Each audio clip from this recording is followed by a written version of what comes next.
నిశ్శబ్ద గ్రామనడవుల మధ్యలో మ్యాపుల్లో కూడా స్పష్టంగా కనిపించని ఒక చిన్న గ్రామం ఉంది, తిలవి.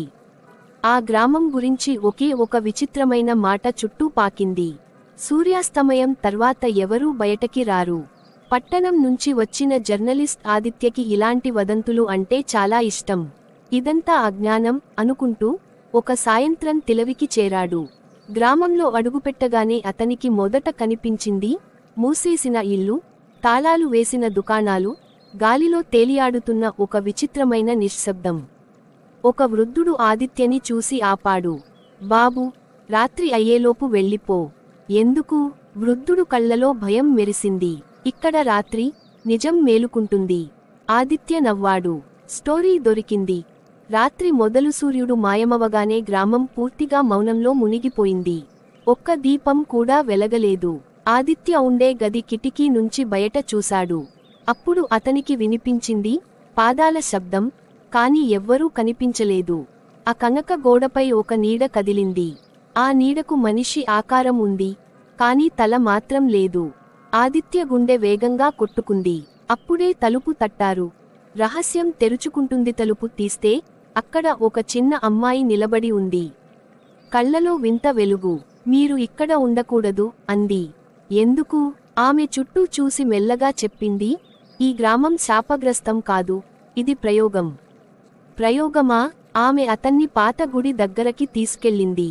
గుడి లోపల ఒక రహస్య గది. అక్కడ ఫోటోలు, ఫైళ్లు, కెమెరాలు. ఇది ఒకప్పుడు ప్రభుత్వ రహస్య ప్రాజెక్ట్. భయాన్ని నియంత్రించడానికి మానవ మనస్సుపై చేసిన ప్రయోగాలు. అవి విఫలమయ్యాయి. ఆ ప్రయోగాల్లో చనిపోయినవారి భయాలు ఈ గ్రామంలోనే మిగిలిపోయాయి. రాత్రి అవగానే అవి బయటకి వస్తాయి. చివరి మలుపు. ఆదిత్య షాక్లో ఉన్నాడు. అయితే నువ్వెవరు? ఆ అమ్మాయి నవ్వింది. ఆ నవ్వు చల్లగా ఉంది. నేను కూడా ఆ ప్రయోగంలోనే పుట్టినదాన్ని అంది. నేనే ఈ గ్రామానికి కాపలాదారిని. అంతలో ఆదిత్య చేతిలో ఉన్న రికార్డర్ ఆన్లో ఉంది. అన్నీ రికార్డ్ అవుతున్నాయి. ఆమె కళ్లలో కోపం మెరిసింది. ఈ నిజం బయటకి వెళ్ళకూడదు. అదే క్షణంలో గ్రామమంతా పాదాల శబ్దాలతో నిండిపోయింది. ముగింపు. ఉదయం అయింది. గ్రామం ఖాళీ. రోడ్డు పక్కన ఒక కెమెరా పడి ఉంది. దానిలో చివరి ఫుటేజ్. ఆదిత్య కెమెరా వైపు చూసి చెప్పిన మాటలు. ఈ కథ చదువుతున్న రాత్రి జరిగిన సంఘటన తర్వాత తిలవి గ్రామం గురించి అధికారిక రికార్డుల్లో ఒక్క మాట కూడా లేదు. కాని ఒక పేరు మాత్రం మిగిలింది. రంధవా భార్గవ. ఆ పేరు ఒక పాత ఫైల్లో, కాలిపోయిన డైరీ చివరి పేజీలో కనిపించింది. రంధవా భార్గవ ఎవరు? భార్గవ ఒకప్పుడు న్యూరో సైంటిస్ట్. భయాన్ని నియంత్రించే ప్రయోగానికి ప్రధాన మెదడు. అతని సిద్ధాంతం ఒకటే, గ్రేటర్ దెన్. మనిషిని భయమే బానిస చేస్తుంది.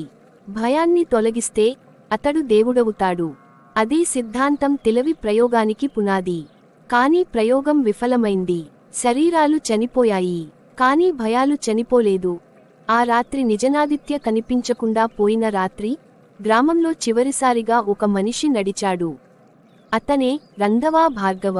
అతను ముసలివాడు కాదు, యువకుడు కాదు. అతని వయసు ఆగిపోయింది.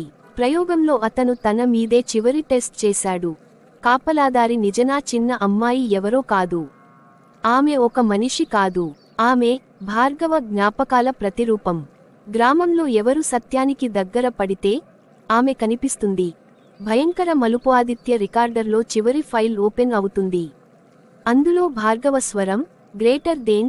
ఈ గ్రామం ఒక జైలు కాదు, ఇది ఒక ఫిల్టర్. భయాన్ని తట్టుకునే వాళ్లే బయటికి వెళ్తారు. అంటే ఆదిత్య బ్రతికే ఉన్నాడు, కానీ బయటకి రాలేదు. అతను కూడా తిలవిలోనే ఉన్నాడు. ఇప్పుడు ఇంకొక కాపలాదారిగా. చివరి సీన్. భాగం 2 ముగింపు. ఒక కొత్త జర్నలిస్ట్ తిలవి వైపు వస్తున్నాడు. అతని చేతిలో ఒక పాత డైరీ. మొదటి పేజీలో ఒక పేరు రాసి ఉంది, రంధవా భార్గవ. చివరి పేజీ ఖాళీ.